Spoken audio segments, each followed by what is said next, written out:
that now we rescue people. And when I rescue you, Ryan, when I rescue someone, in essence, it's because I don't believe in you.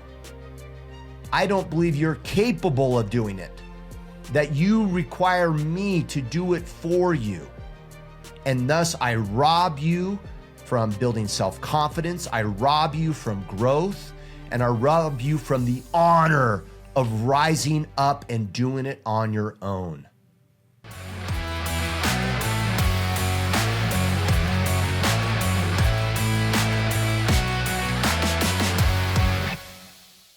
Mr. Kip Sorensen, what's up, brother? Good to see you, man, on this Monday, getting the week started off right with our conversation. Yes, I'm renewed.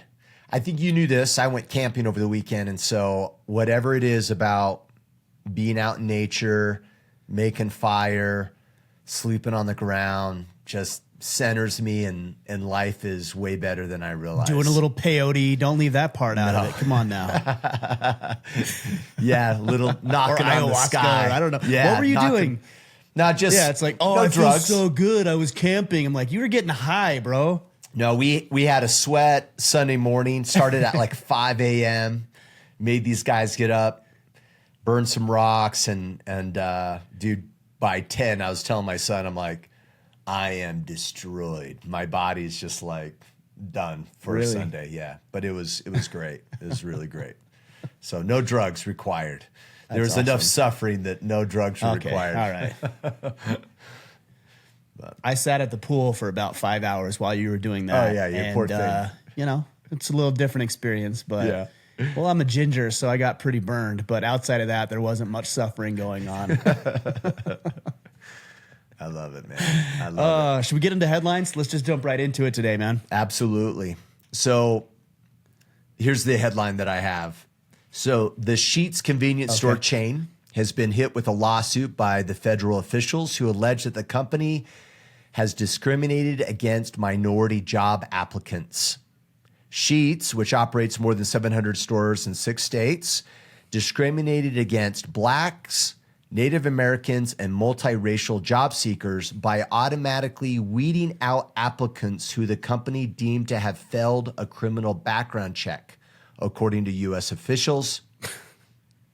You'll like this, right? Okay, keep going. Yep. The Equal Employment Opportunity Commission filed a lawsuit in Baltimore against the company, alleging that the chain's longstanding hiring practices have disproportionately impact on minority applicants, and thus the federal civil rights law. The company was sued under the Civil Rights Act of 1964, which prohibits workplace discrimination on the basis of race, sex, religion, or national origin.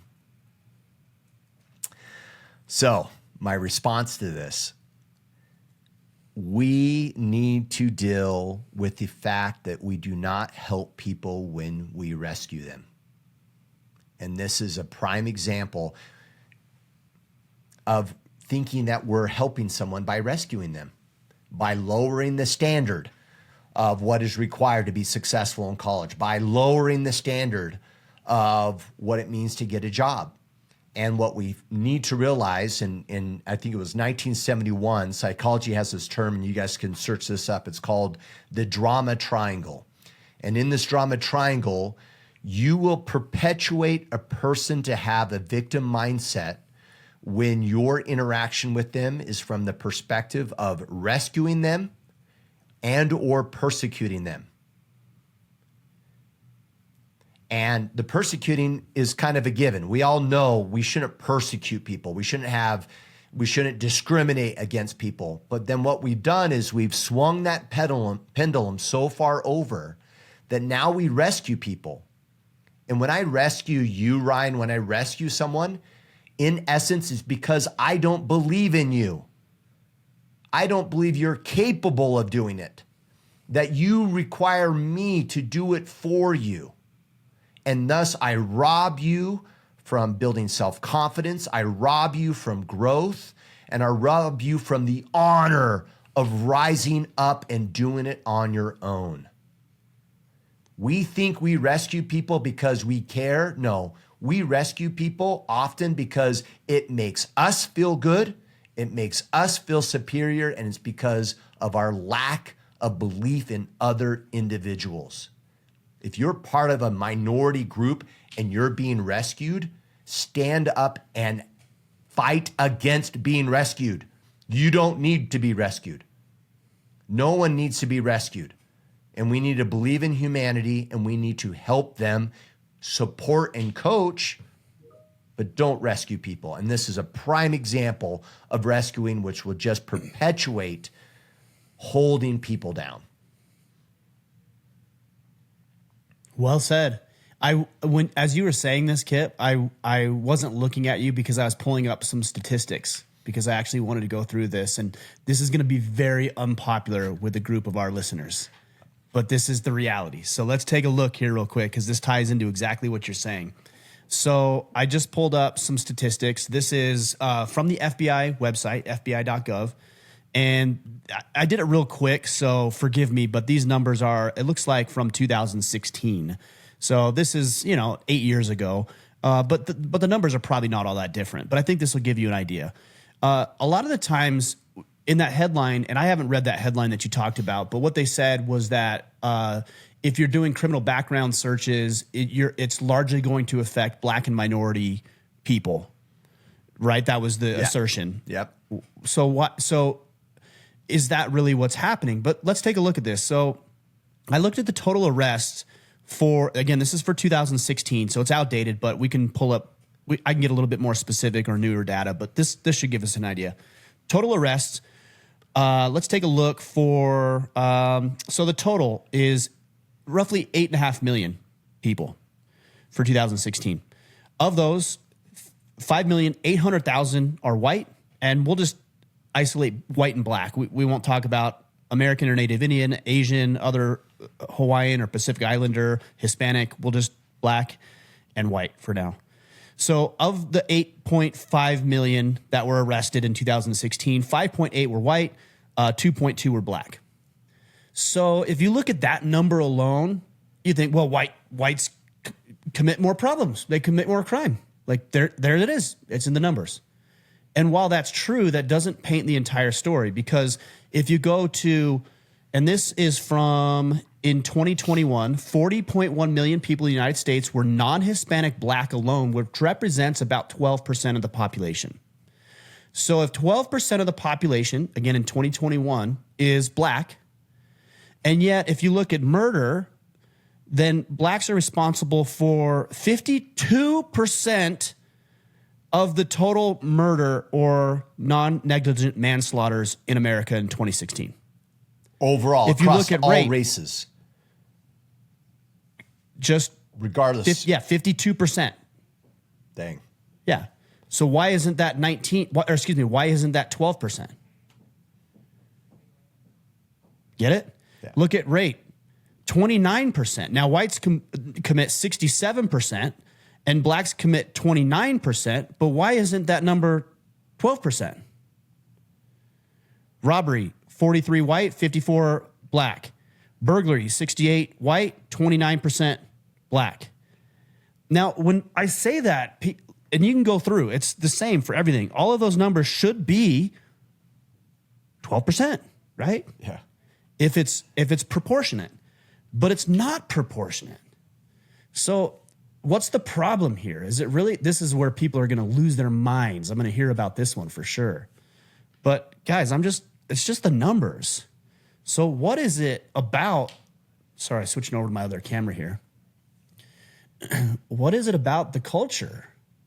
Fatherless homes, whatever else is being taught in the community, no consequences. To your point, government's coming in to rescue people who are single mothers, for example, and we're fostering and encouraging women raising their children on their own, and we're even subsidizing it. We're rewarding it through government allocations and handouts.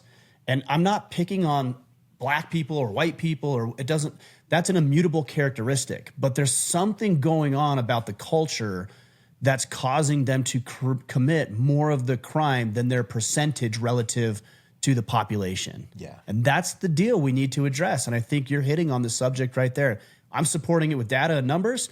You're saying, hey, here's what we need to do about it. And I completely agree with it. We can't continue to hamstring white, black, purple, Asian, brown, yellow. I don't care. You can't hamstring people and then assume that they're going to do well. You can't paint people as victims and assume that they're not going to embrace that ideology and think that the world is out to get them. Now, there was a time in America where black people were unjustly persecuted and had a separate set of rules for them. That's not okay. It's not okay. And so we're trying to right that ship, but we can't go back and change it. We don't need to pretend it doesn't exist. But what we do need to do is create some equality, okay, not equity, but equality in the way that we approach the law and handouts and government subsidies. And then you have to assume that people can make good decisions. Now, the bleeding hearts will tell you, well, Ryan, you know, if you grew up in generations or even hundreds and hundreds of years of believing this and living this way, that you aren't afforded the same opportunities or your mindset's different. I actually agree with that. And it took me a hard time to wrap my head around that. But I see that. I see people who grow up in poverty, white, black, it doesn't matter, who grow up in poverty, who grow up around drug abuse and other degenerate type behavior. And those people are going to have a harder time as adults. Like, there's no doubt about it. But we can't pretend that those opportunities don't exist. And we need to right the ship by creating fair practices that apply broadly across genders, races, etc. Yeah. So, I mean, there's the numbers. You just look at it and see. Yeah, absolutely. And I believe we need to double down on understanding human behavior and how do we empower people through agency and freedom to rise up, not rescue them. And that's where we go wrong so often, is we think the handout helps. It's mindset, it's belief in oneself. It's those things, it's fatherless homes, it's these other issues that are really at the center of the problem. And we think that it's just, you know, if we just give handouts, then it's all going to be okay. That's not necessarily the issue. All right, what do you got? Yeah, Oh, good. I mean, on an anecdotal level, if you say to me, hey, Kip, or hey, Ryan, I can't make the mortgage this month, and I make your mortgage payment for you, I didn't help you. Yeah. Now, I might have got you out of a temporary bind, and knowing you, because of your diligence and your hard work and your dedication, you might just have fallen upon hard times. But my handout is contingent. It's not indefinite. It's, hey, Kip, I'll help you out. And you need to pay me back. Yeah. When you got your feet under you. And this is only going to happen once. Yeah. So the rest is on you. And then when you come to me and say, hey, Ryan, I can't make my mortgage payment next month. Man, I'm sorry about that. You're going to have to go somewhere else. You know what, though? I've got an event coming up. I'll hire you for the event. You want to go to work? And you can decide yes or no or whatever. But that's on you. That's no longer on me. Yeah. Yeah. All right. My headline's a little lighter and also maybe much more disturbing.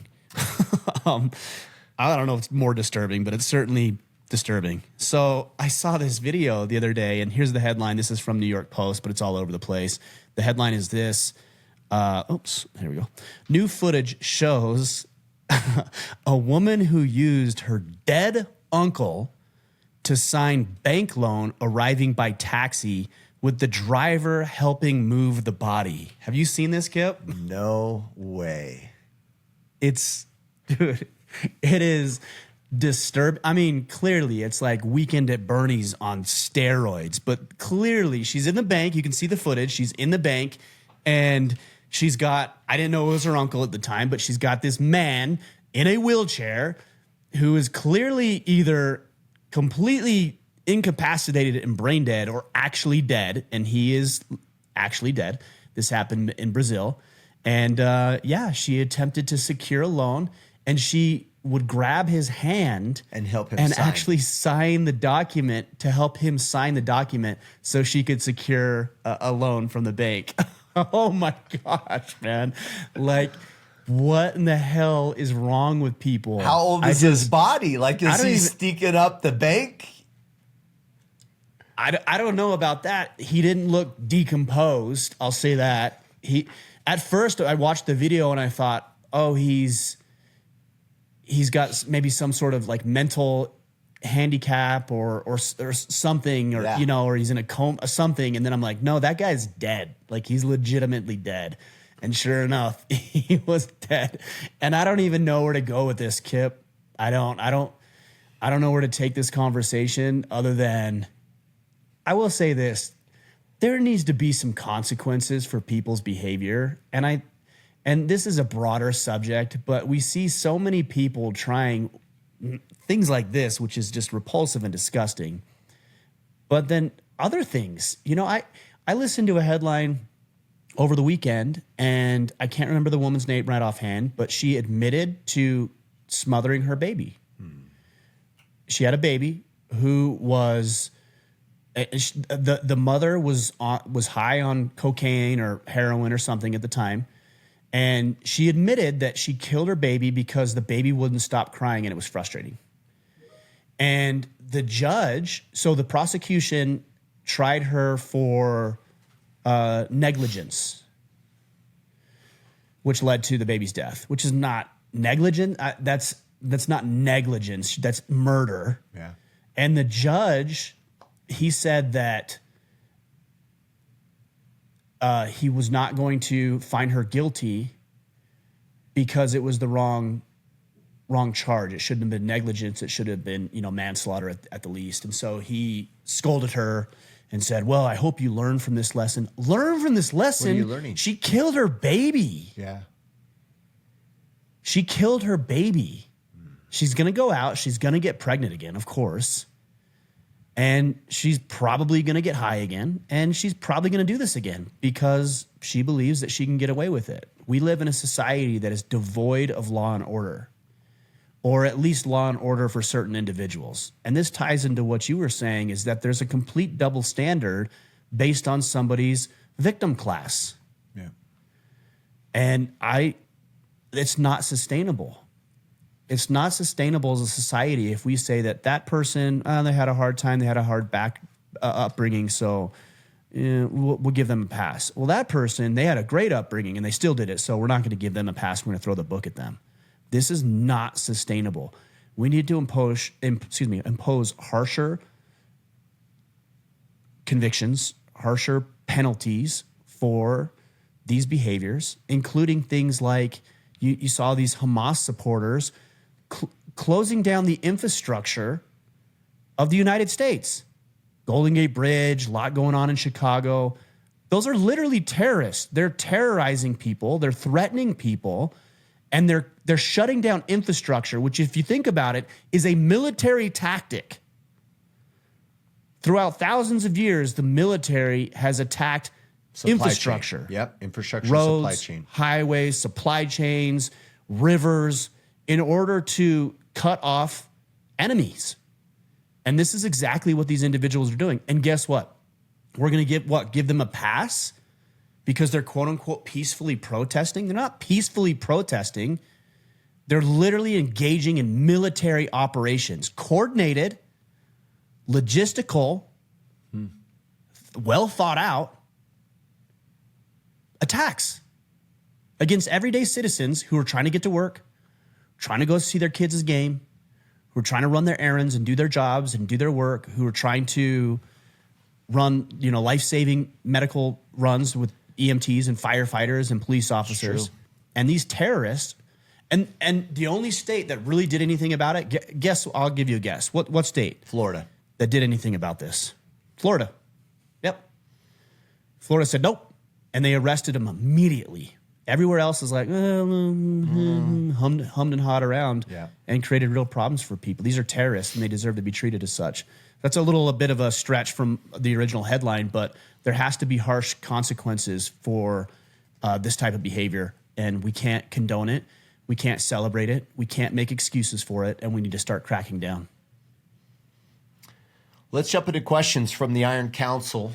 To learn more about the Iron Council, you can go to orderofman.com/Iron Council. Our first question, Brian Basteo. How do you deal with overwhelm, stress from busy seasons or weeks? You know it's not going to last, but you still feel all the weight pushing down. Yeah, with the busy season, it is hard because what ends up happening is you cut yourself off from activities that are healthy for your mindset and for your mental well-being. And I get it. When it's busy and life's hard and it's challenging or there's changes in life, it becomes difficult to do. But what I would suggest to you is that is the absolute worst time to cut some of those things out of your life. Now, I realize that your schedule may need to change. So, for example, if you have a project at work that requires you to go in 2 hours early every morning for the next 30 to 60 days, but that's normally the time you get into your gym sessions, you know the gym is good for your mental health and your physical health. It's going to give you energy. It's going to help you feel fit. It's going to help you burn off and reduce stress. This is scientifically proven to be true. So you're telling me that you should cut that out completely? No, it means that you probably need to do it, to your point, and you've talked a lot about this, Kip, is do some push-ups at your workstation. Maybe you take lunch. I know you take lunch and you go train jiu-jitsu. Yeah. And so you're a little bit more planned out about your meal planning so that you actually have it with you and you don't need to run somewhere. So you eat real quick and then you go train, or you train and then you eat. And maybe instead of an hour, it's only 30 minutes. But you have to continue to do those things.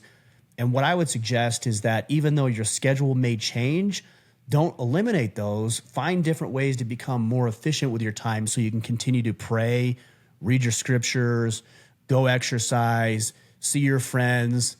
Now, are you going to go spend the entire weekend with your buddies on a camp out? No, that doesn't make sense in this season. But could you go out together and hang out for an hour and grab dinner one evening?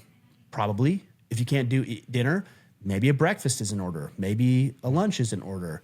But there are opportunities here, and it just comes down to you shifting your schedule. And one virtue that I think is really overlooked for men is the ability to adapt. I see so many men who are rigid with every aspect of their life. And the problem with being rigid is that if there's a force great enough on that rigidity, it crumbles, it breaks.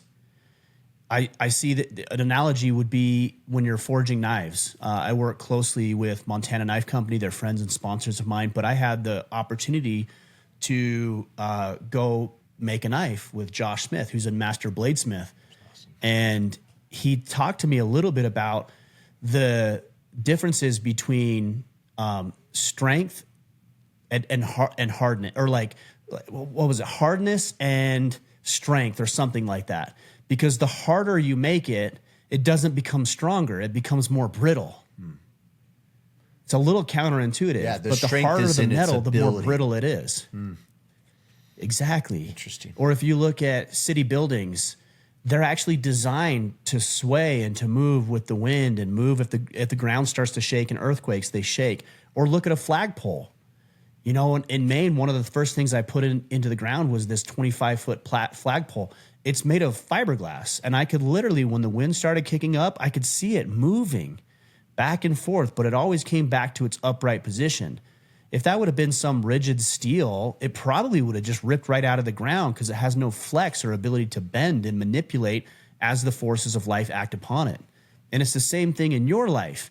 If you're so rigid in your workout schedule that the minute you can't go work out at 6 a.m., everything about your life falls apart, then there's a problem.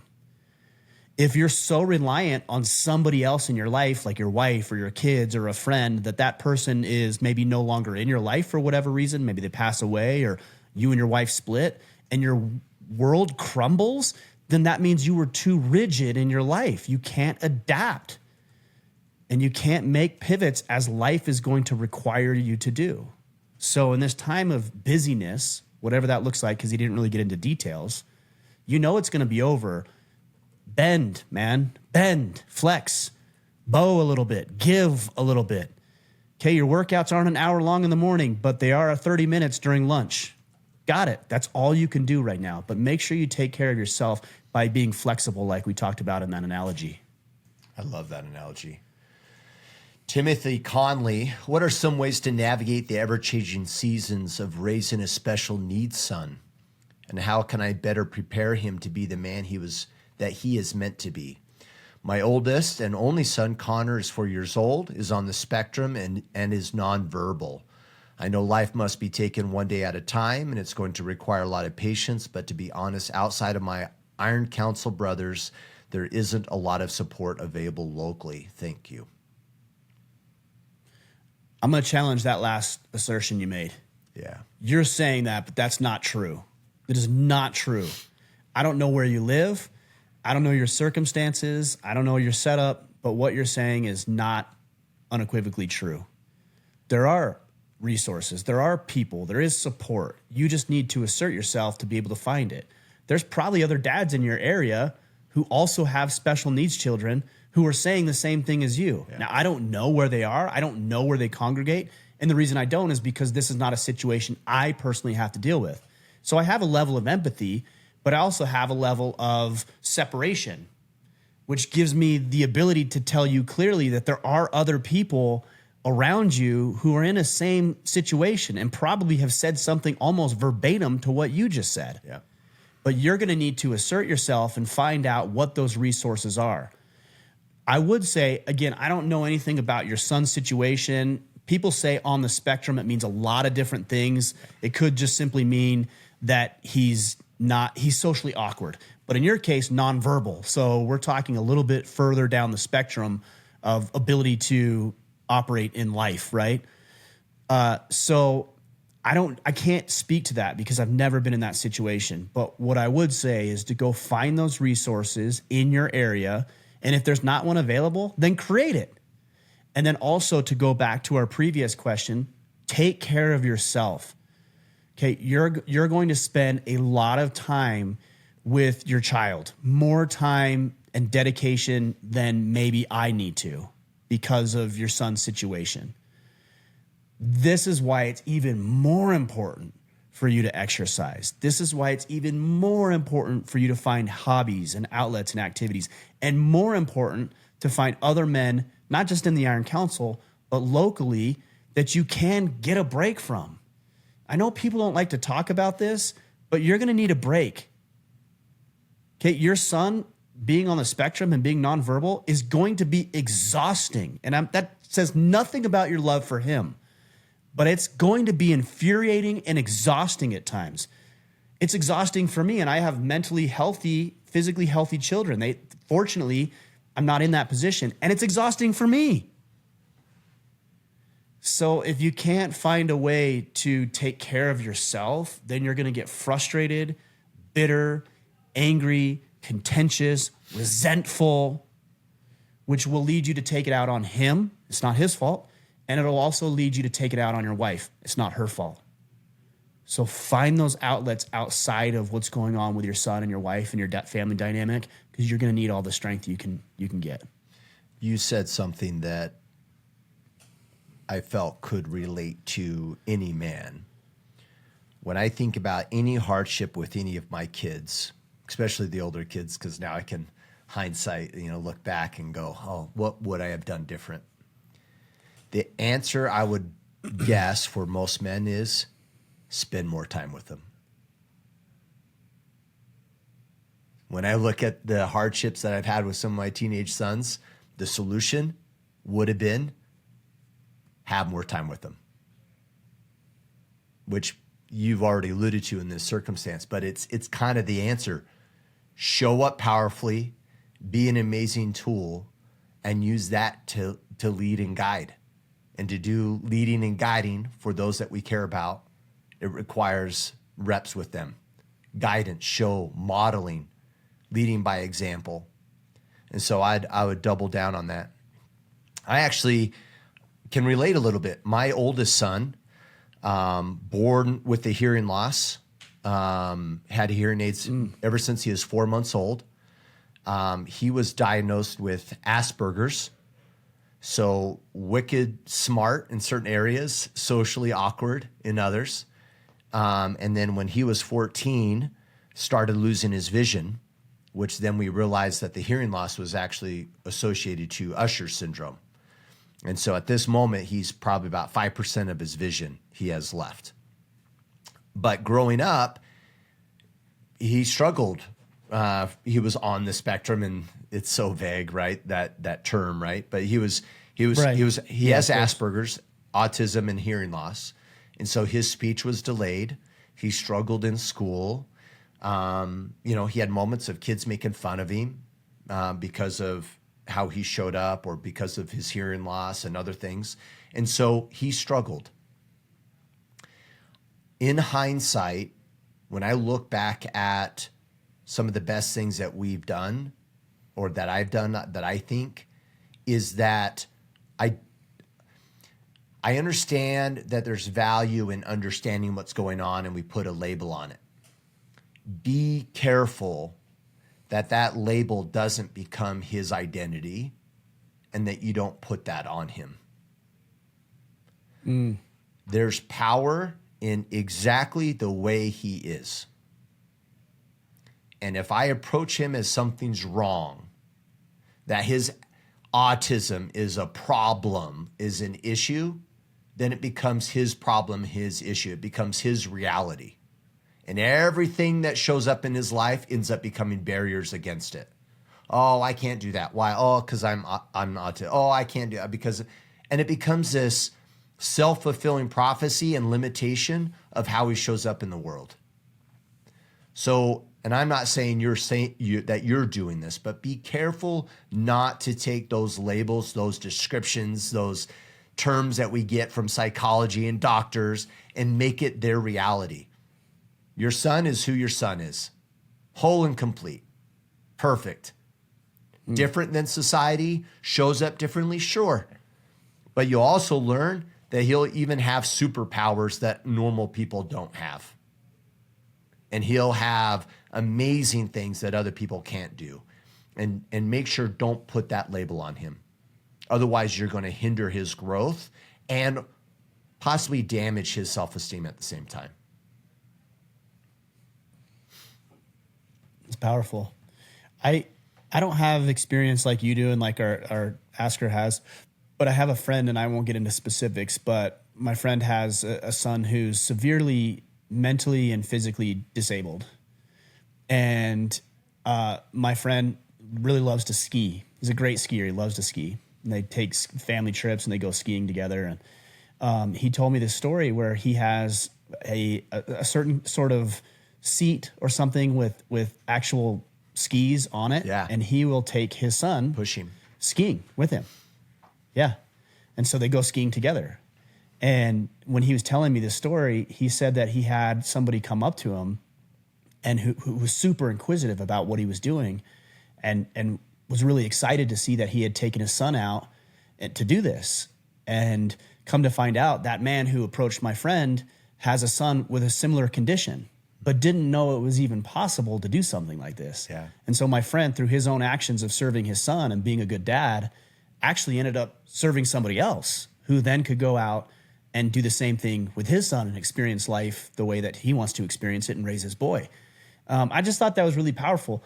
The lesson that I extract from that is maybe we shouldn't always turn inwards so much and think about the great opportunity and blessing, as hard as it may be to realize, that we have now to serve other people. Yeah. And is this something that you and your son could do together to not only forge deeper bonds amongst yourself, but to help inspire other men who are in similar situations to forge the type of bonds that you're developing with your son? In other words, turning this into some purpose. Yeah. And turning this into some passion and creating something really, really powerful. Even if you just serve one other guy or 5 or 10 or 100, or imagine you serve 1 million other people, all because you decided to take this challenging set of circumstances and stop wallowing in it. And I'm not saying you are, but not wallow in it, and instead turn it outwards and make it something very positive. Yeah, I love that. My son, Brendan, he skis. And the ski resort has like a vest, like an orange bright vest that says blind skier. More or less, this is, do not go by this guy. He's going to plow you over, you know? And I ride, That's awesome. I ride in front, and my son, my other son, or my wife will ride behind him. And I kind of make sure that, and I'll yell, you know, if there's like a path issue or something, and he just goes down the mountain, you know? But it's like, that's awesome. It's courageous, you know? Like at nighttime, he's virtually 100% blind. So Like when we go camping and it's dark at night, he just holds onto my shoulder and we're like, watch your step, let's keep going. Gotta live, so.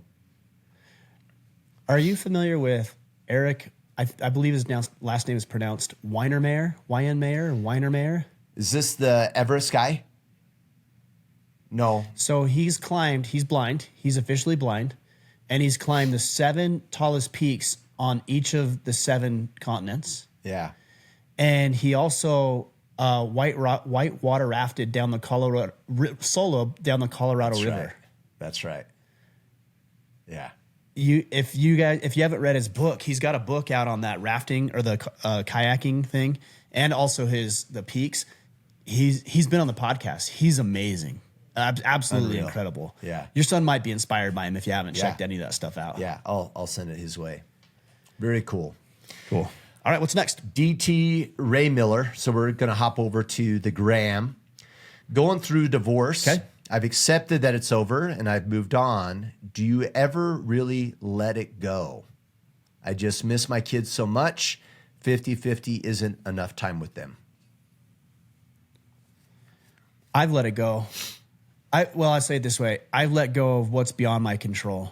She is not within my control. Yeah. And the circumstances are not entirely within my control. Some of it, yes, but not entirely. And what good does it do to say, this sucks and she's this and I shouldn't be that? What good is that? Now, if there's some room where you can navigate and fight for your rights as a father, absolutely. I'm not saying you shouldn't do that. You absolutely should. But in my situation, things between my ex and I are strained. They're cordial, but strained. It's not real enjoyable for either one of us to necessarily see each other. I imagine that will get easier as time goes. But I'm not holding on to anything. I've let go of all of it. And I've come to the conclusion that I get my kids half of the time and she gets them the other half. And if she reaches out and says, hey, she reached out last week and said, hey, I have tickets. And she didn't even tell me where she has tickets to. It doesn't matter. It's not my business. It's her life. But she says, hey, I have tickets. Can I take the kids on this Friday? Well, that particular Friday happens to be, quote unquote, my day. And the answer is, of course, yes, you can have the kids that Friday. Of course. And if I have something going on and I message her and I say, hey, this Friday, we've got an event going on this Friday, and we're doing a mock-up for some other events that we're doing with M42 Adventures. And I reached out and I said, hey, I'd like to take the kids all day to this event. She's like, yeah, go ahead. Because normally she has them on Fridays. So that's her time. So we're cordial. We work together in that. But I don't have any sort of I don't have the desire to make anything work or turn it back to the way it used to be, which is really weird because I remember how poorly I felt as I was going through all of this. I don't feel that way anymore.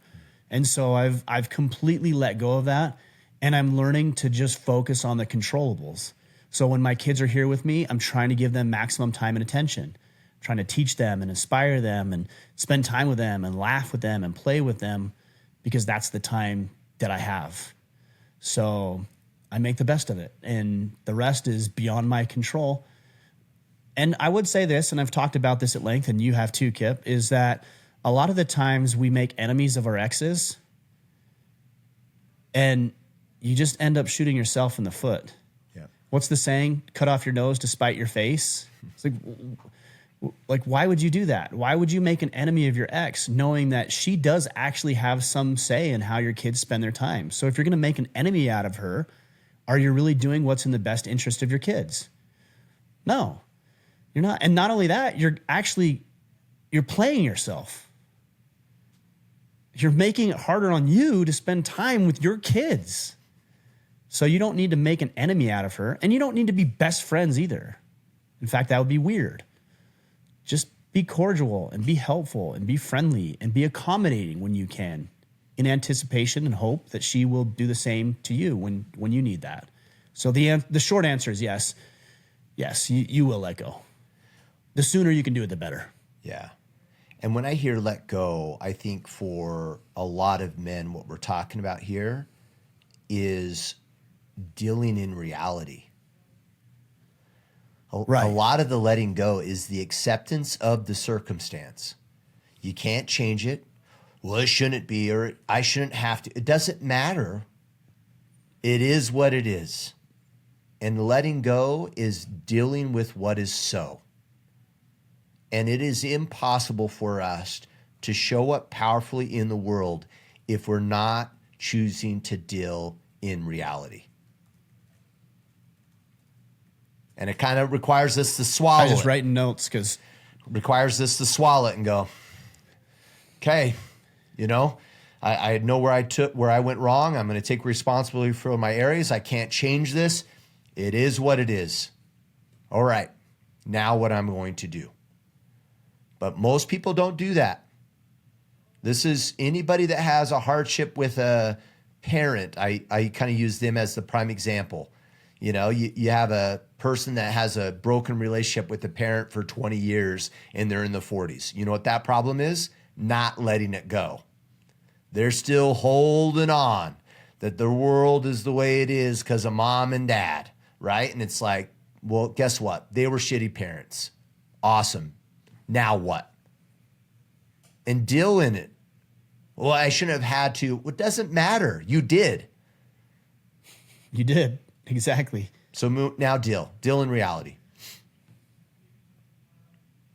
Yeah, I remember there was a pivotal moment, one moment, and I'm not sure it works like this for everybody, but there was one moment that I had in a span of about 60 seconds where I let go.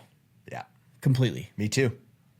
And she said something to me, and I won't get into the specifics of it, but she said something, and it was the most painful thing that I've ever heard her say. And I don't even think she was being mean-spirited when she said it. Yeah. She was just stating what was. And she said something to me, and I'll never for the rest of my life forget it. And it was so painful because it was the worst thing she ever said to me.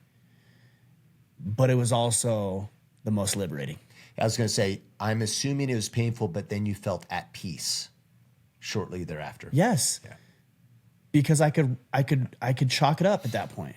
I could say, okay, yep, this is done. All right. And it was hard, you know, and for months it was hard. And now it's not hard. There are hardships, elements of it that are hard, but that portion of it is just not a thing. Yeah. Which is really freeing and liberating. It allows me to move on with my life and focus on my kids, focus on my girlfriend and her daughter, focus on my business that I wasn't doing before, that I couldn't do before because I was just clinged on to this thing that could no longer be. Yeah. That's interesting that right, was what's a single moment for you. Oh, sorry, go ahead. Because that was a single moment for me as well. And in fact, it was the complete opposite. She wasn't saying anything mean. If anything, she was like, hey, trying to like maybe see if we could put things back together. And in that moment, it, you know, and I'll respect her by not sharing the details, but like in that moment, I went, whoa, yeah, this is never going to work. Like it is over, you know? And I was pretty much thanks, but no thanks. And she couldn't understand it. It sucks, but I it's just awesome. knew, you know, and then I felt at peace. Yeah. Yeah. All right. It's just Andrew 6 on the gram. If this is too personal, it's okay. Well, it's too late now. I'm reading this baby.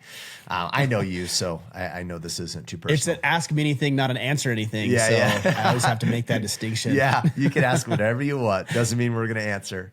But I'm curious how you dealt with a mentor and close friend coming at you with such aggression when you went public with your alcohol problems. I personally was encouraged to see you facing your problems so openly, but I can't imagine that kind of reaction was difficult to deal with. Yeah, I've stayed away from this a little bit because I don't like drama, and this is drama. Yeah. Like I don't have time for drama. I don't have time for nonsense. Yeah. But a lot of people listening know that Sean Whalen, when I had posted this on Instagram, had made a comment that was like entirely inappropriate. It was pretty weak, actually. Absolutely, yeah. And then followed up with his own post on his channel, basically throwing me under the bus. and using it as an opportunity to, I don't know, gloat or showboat or I don't know, whatever. Like I'm not really going to get into motives because I don't know other people's motives, but it was a low blow on two different accounts. And I didn't respond to his comment, and I didn't respond to his post because, again, I'm not going to get wrapped up in the drama.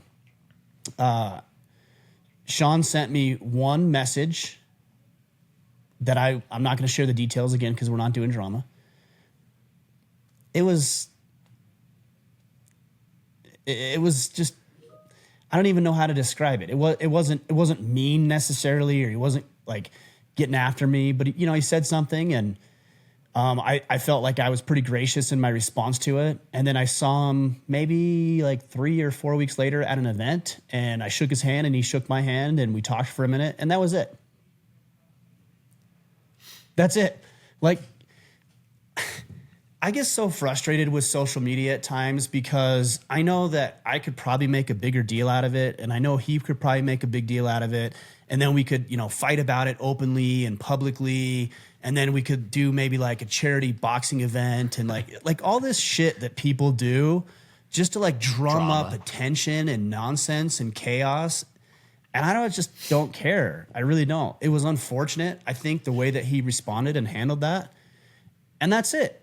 I don't have any ill will towards Sean. Like, I mean, look, do your thing, whatever. But I'm not going to get sucked into that because my mission of serving you guys and also personally learning from my own shortcomings and my own failures is where my focus is and where all of our focus should be.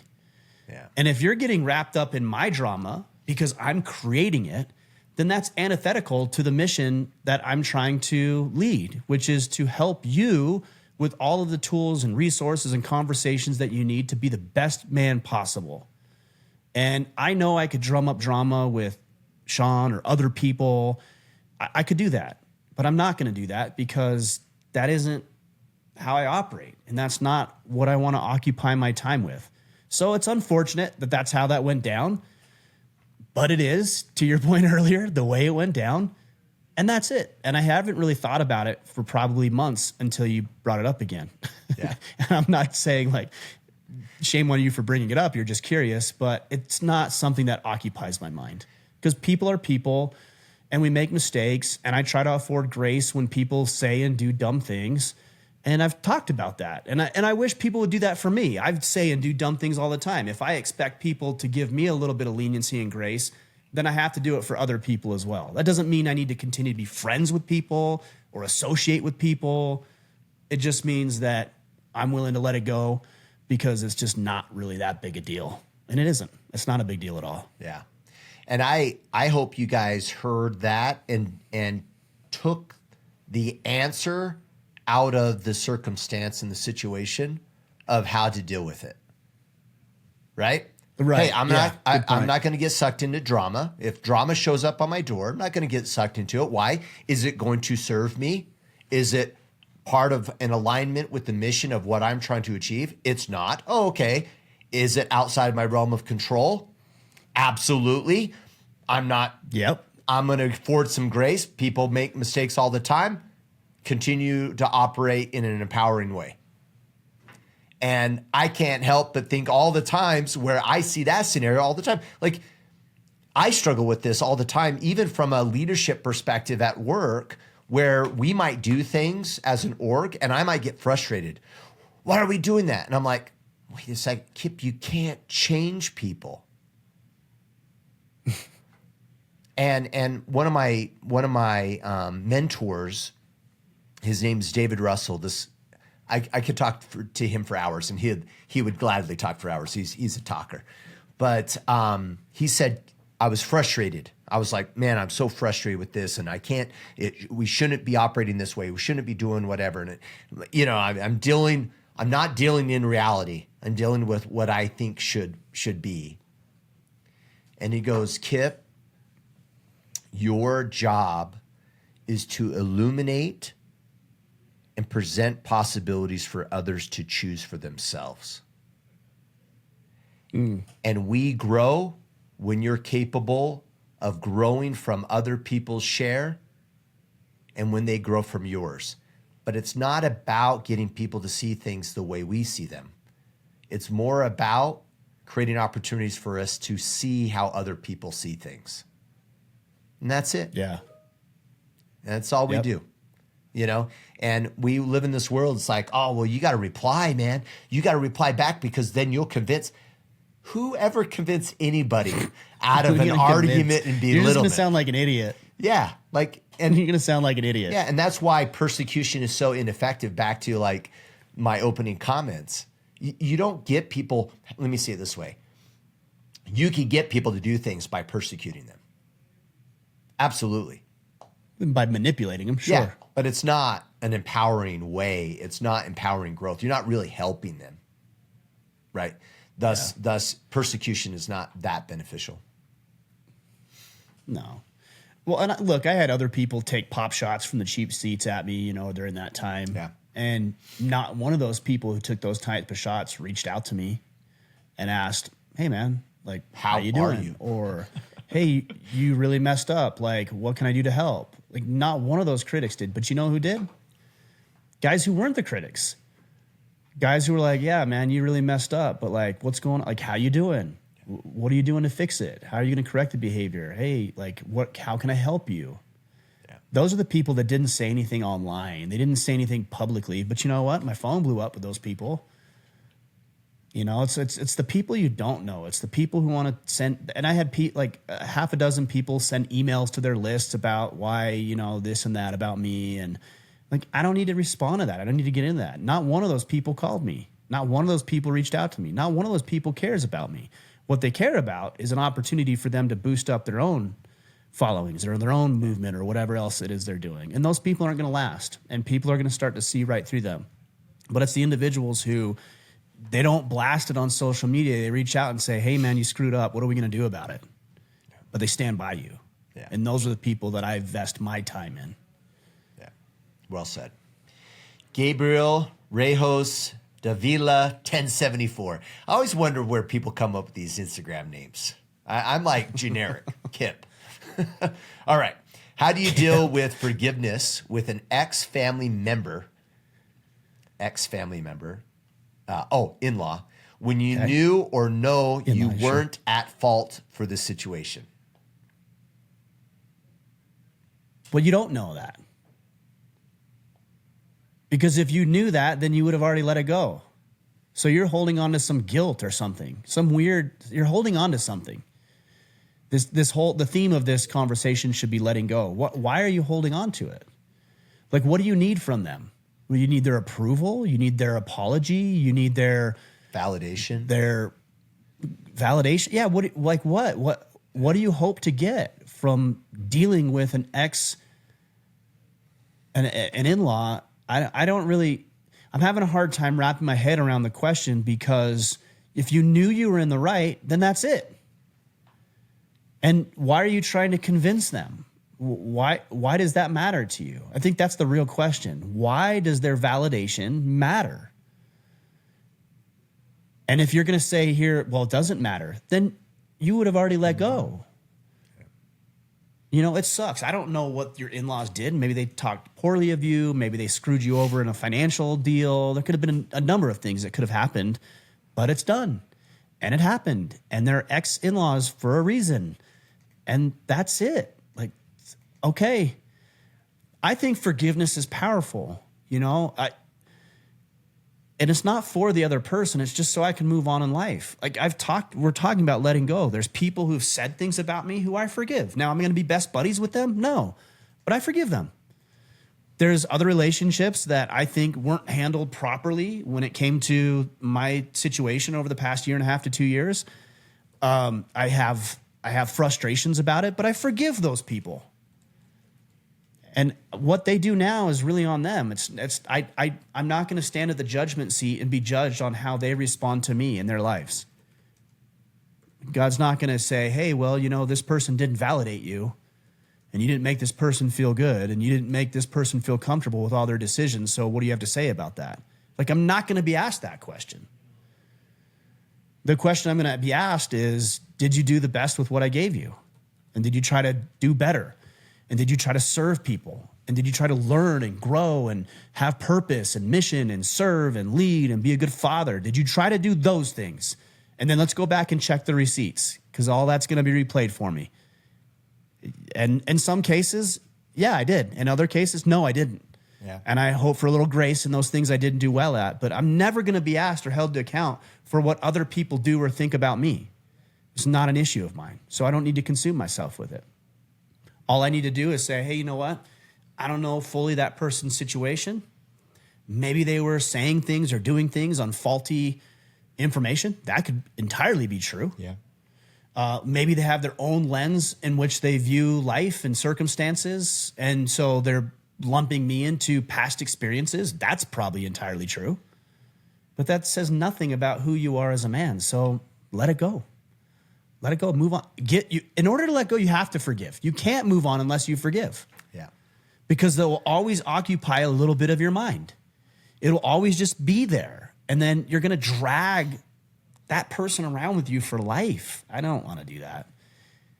I don't have the capacity to do that. I have a lot of people who I love and care about who rely on me, and I can't take on other people's problems. Gabriel, not willing to do it. Gabriel, I want to make sure you don't miss what Ryan just said. You're frustrated that they have not forgiven you a little bit. And some of the response is, forgive them. Like, our heart at war towards someone requires us to give forgiveness to get rid of. It doesn't require them to change whatsoever, and that's outside your realm of control anyway. So if you have a heart at war towards someone, a parent, an ex-family member, an ex-spouse, your abuser, and you have a heart at war towards them, figure out how to forgive them. And that's how you let go. Not them coming to you going, oh, I was wrong, Ryan. It's all my fault. Oh, now I feel relieved. Guess what? You won't feel relieved because you haven't addressed the real suffering that's occurring, and the suffering's in you. And it's your heart at war towards the other person that needs to be resolved. It's not, you don't need them. You need to deal with what's inside your heart. And you do that by forgiving others. And so you might be like, well, I did nothing wrong. Blah, blah, blah. Actually, the forgiveness is how you feel about them. Where's your grace? Yeah, right. Where's your grace around the situation? Are we placing judgment? Often we are when we have anger towards someone else. Clean that up, and then we can move on easily. Yeah. All right, let's take a couple more, Kip. I love how these calls end up having themes to them. And I don't know if it's like we come into them with a theme. Go. But it's always, I don't know, every week it seems like once there's a theme set and it's kind of the tone of the call. So, yeah. All right. A Gary 4. I've spent all these years trying to become a self-sufficient, high-value man. And now I'm scared to let... Hold on. I was going to say, I'm almost wondering already, maybe I'm way off on this. Okay. Does this have to do with getting validation from any external circumstance or any set of externalities? If not, I could be way off. No, I don't think so. In that first, okay. All right, fair enough. Yeah. Let's hear it. All right. I've spent all these years trying to become a self-sufficient, high-value man, and now I'm scared to let a woman into my life. The cons seem to be outweighing the pros when it comes to a wife, but then again, I've never been taken care of or loved by a significant other yet. So maybe a little bit. Why even let a woman in when you are already happy in your life without? I don't need to convince you. What you're convinced. Yeah. What do you want me to tell you? All the things that everybody else has already told you? I don't care if you find a woman or not. It doesn't bother me. I mean, I can tell you the reasons why I think having a good woman in your life is beneficial, and I certainly will do that in the spirit of the question. But I think the real thing is like, I don't need to convince you. If you're happy, be happy. That's cool. Like, what's wrong with being happy with where you are? I don't know. Well, and and as you answer his question, right, there's some loaded meaning in that statement. I've never been taken care of or loved by a significant other yet. Right, because of what I said earlier, and I called it. Yeah, you did. He's seeking validation from other people. I told you that was what he was getting at. Yeah. I've always been a high value man, but nobody values me. Yeah. Like, I already knew where he was going with this question, and I didn't see it, by the way. So, why do you think it's a woman's job to take care of you? Is it? I don't think so. Now, look, I'm dating somebody who I'm in love with, and we have a great relationship. I've never once thought it's her responsibility to take care of me or make me feel good about myself. Does it feel good? Yes.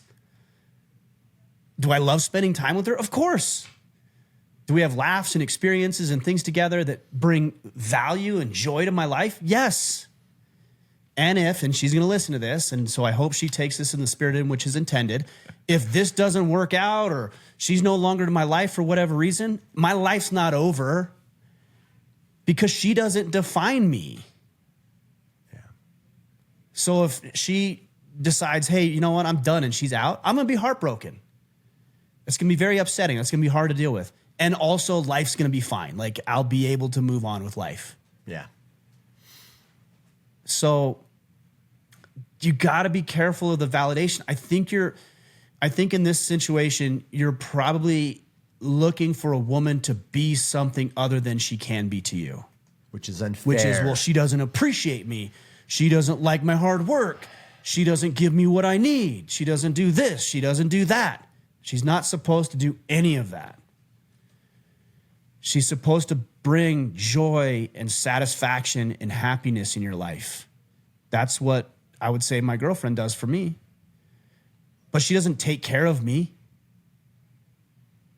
She doesn't like make me whole. She adds value to my life in ways that sometimes are hard to quantify, but I know they exist. And I love her for that. And also, I'm a complete man on my own. And I want her to be a complete woman on her own. And I want to be a kind of guy that brings joy and value and service to her life. Not because she needs it, but because she enjoys it. It's nice to do life together. You said something. That's it. Because she enjoys it. If you don't mind me adding, because you choose to. Yeah, right. Because you want to. That's it. Not because it's required. Not because it's, you know what I mean, a necessity. No, it's just because you want to. That's all. Yeah. I mean, it's a choice, right? Well, and you often hear about this with love. You know, love is what love is. And a lot of people say love is a choice. Yeah, you do. You have to choose to love a person. Now, there can be emotional feelings, right? And I think that's another descriptor of love. Like, emotionally, I'm connected with this person. I want to serve them and be with them.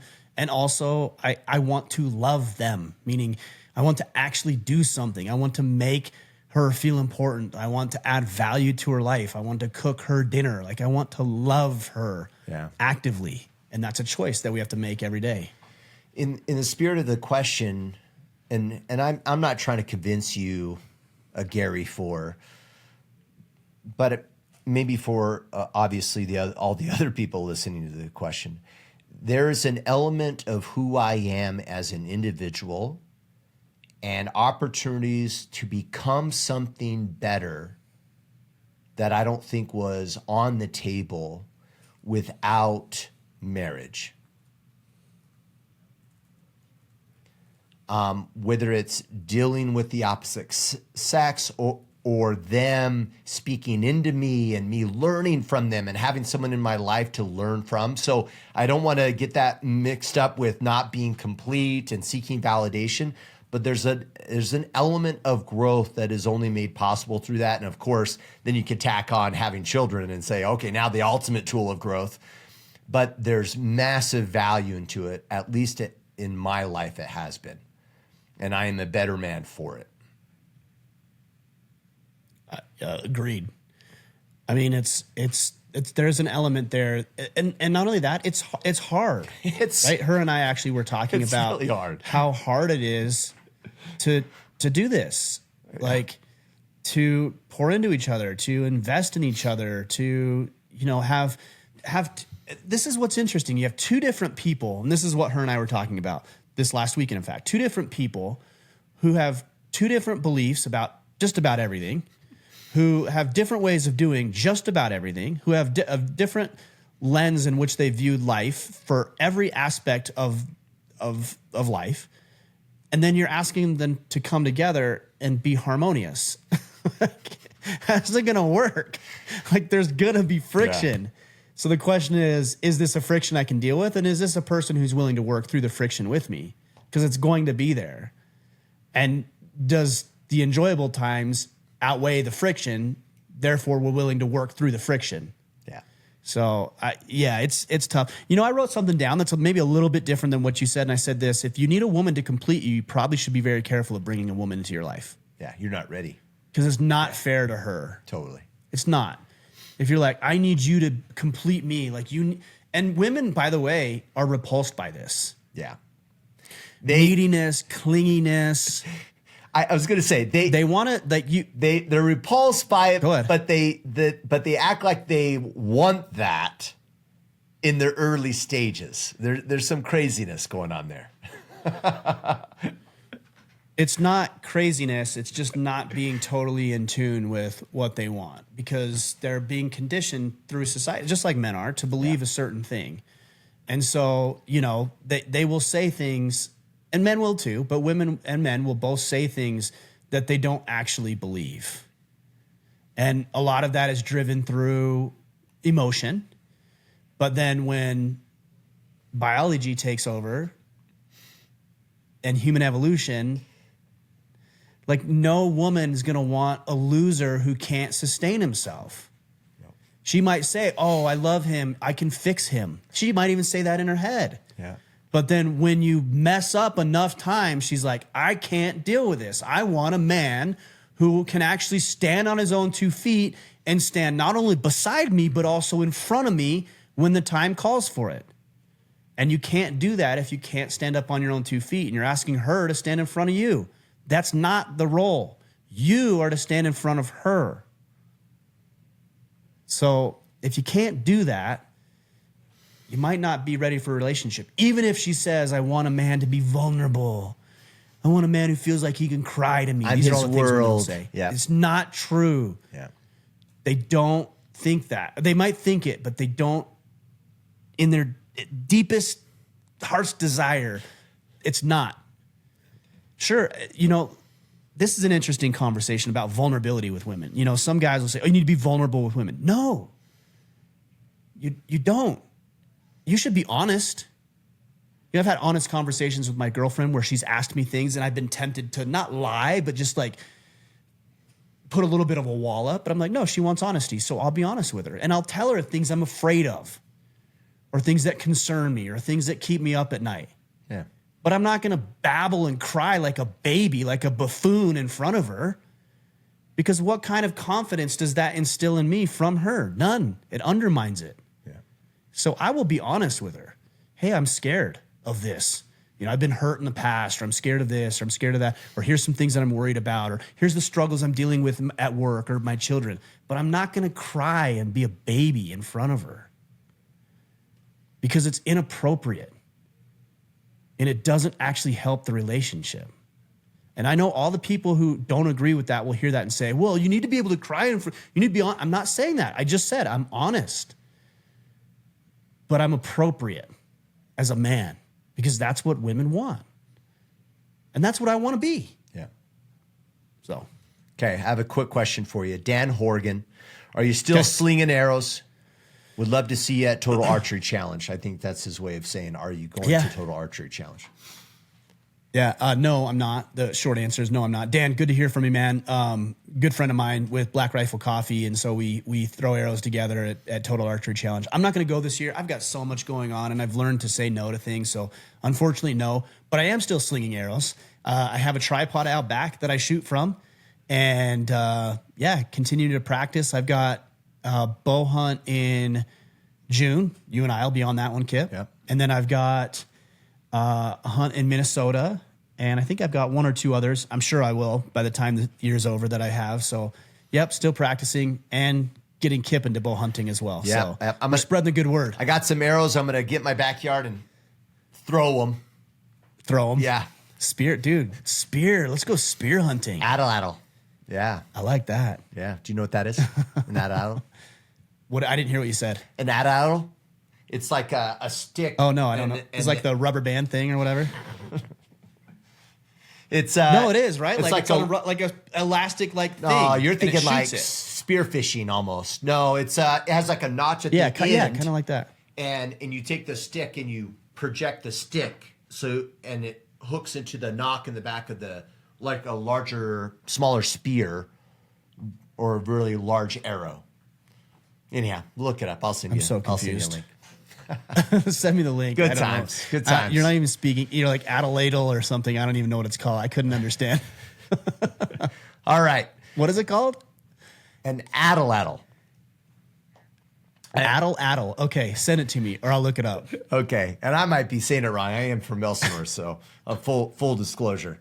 But I'll send you a link. Well, I'm from Parowan, so you and I are trying to communicate in any other language than Southern Utah redneck, and it's a little challenging for both of us. Yeah. Oh man. Good times. All right, sir. So all right, man, bring us home. Yeah. Learn about the Iron Council, gentlemen. orderofman.com/Iron Council. We had a couple IC questions today, and you saw the breadth of that, right? I have this tribe, a support mechanism. One of the guys says, hey, the only support group I have is Iron Council currently in his life. And I spent this last weekend with a group of guys, and they're like, oh man, this is so refreshing to be with like-minded people. That's what the Iron Council is all about. All right. It's about that brotherhood, and it's about like-minded, but most importantly, standing for one another. orderofman.com/Iron Council. You can also join our Facebook group at facebook.com/group/orderofman. And then while you wait for the Iron Council open up for enrollment, you can sign up for the Battle Ready program. That's orderofman.com/Battle Ready. And of course, you can get your latest Order of Man swag at the store. That's store.orderofman.com. And it sounds like you have some M42 adventures coming up as well. Some events. Yeah, we've got an Africa hunt, and then we've got a couple of here. You can go to m42adventures.com to learn more about those adventures and what we're doing. We've also got a surf one we're planning next year in Costa Rica. Nice. So there's going to be some cool trips. Okay. Yes, now should be good. Now you're talking my language. That sounds nice. We'll get you out All there. right. Cool. All right, sir. All right, guys. Appreciate the questions. Great questions. We got some leftovers, so we'll hit those next week. But until then, go out there, take action, and become the man you are meant to be.